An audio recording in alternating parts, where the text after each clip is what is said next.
So today we shall be talking about / reviewing, whatever you would like to call it, everything, everywhere, all so once. Without further ado, shall we begin?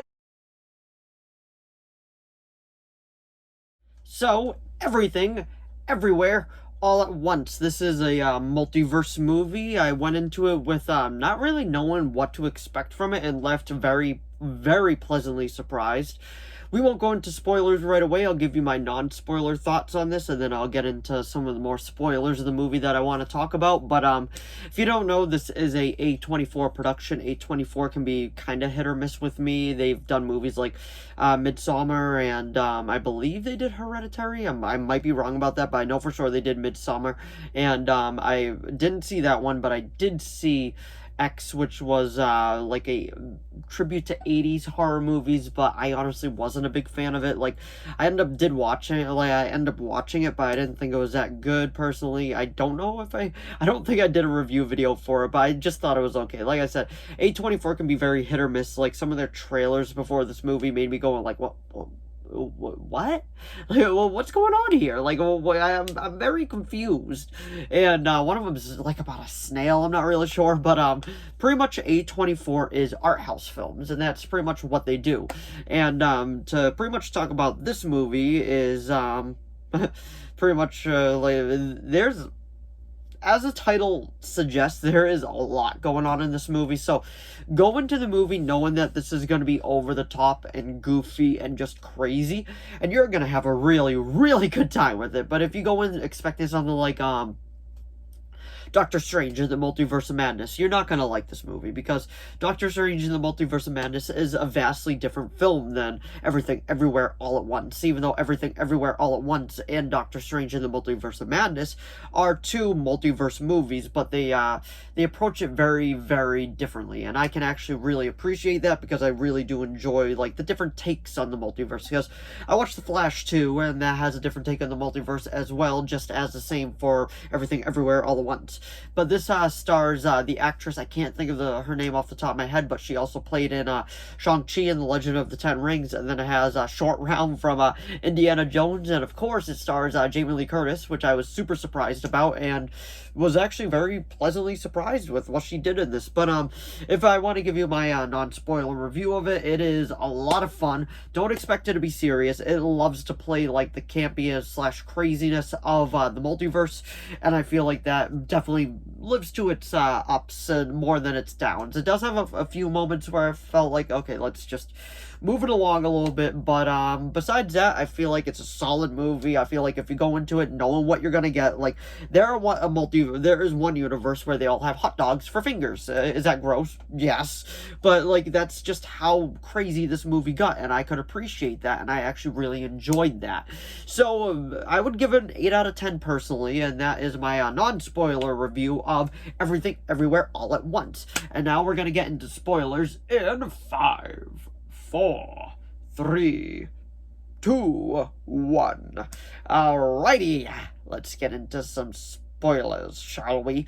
So, pretty much what I wanted to say about this is that, Jamie Lee Curtis is actually the villain in this, but she's their accountant in their universe, but in another universe, she's the villain. She's pretty much the head, like the headmaster, pretty much the headmistress, I guess you could say, of the main villain, which is surprisingly the big twist of it, which turns out to be her daughter. And I was like, okay, I like what they did with that, because this movie, like, is it chaotic? Is it crazy? Is it just a lot to take in? Yes, but at its heart, the movie has a lot of heart. Like, at its center, the movie has a lot of heart. Like, you got to feel with the characters, you got to understand. Like, the villain made everything onto a bagel. Yes, that was over the top, that was goofy, but that fit for this movie.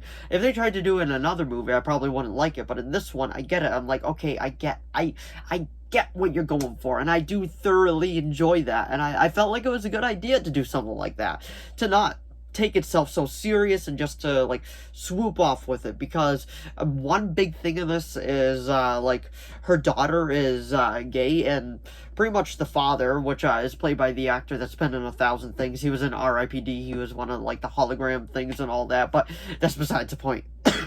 Sorry, he did a great job, but pretty much that's beside the point. But he was against, like, growing up, he was against all that stuff, and pretty much we find out that she actually was closeted her whole life, or like at least somewhat repressed, because she could have been bi too, because they didn't really go into details about that.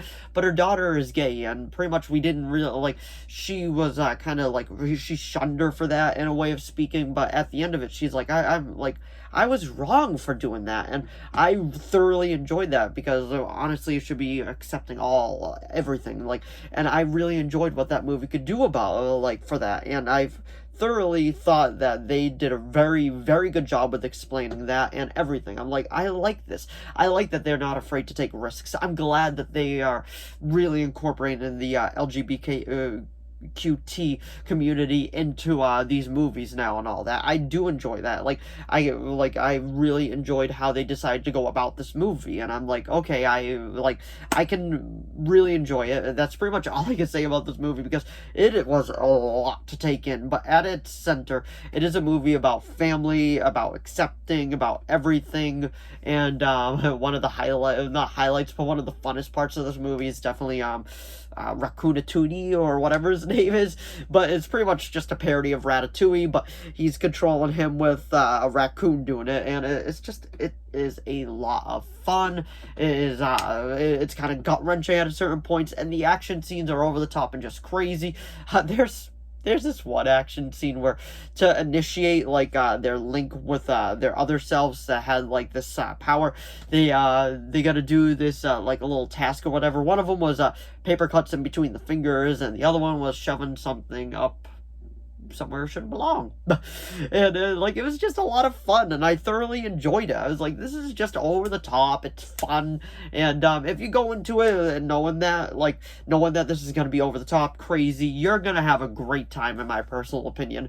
But if you don't, you're not going to enjoy it. But if you do, you'll thoroughly enjoy it. But anyway, that was my review of Everything Everywhere All at Once. So if you enjoyed this video, please give it a like and a subscribe, so I know to keep making more of these. If you have any video requests, please leave them down in the comments below. We'll do our best to reply. Thanks for watching as always, and we'll see all of you in the next video.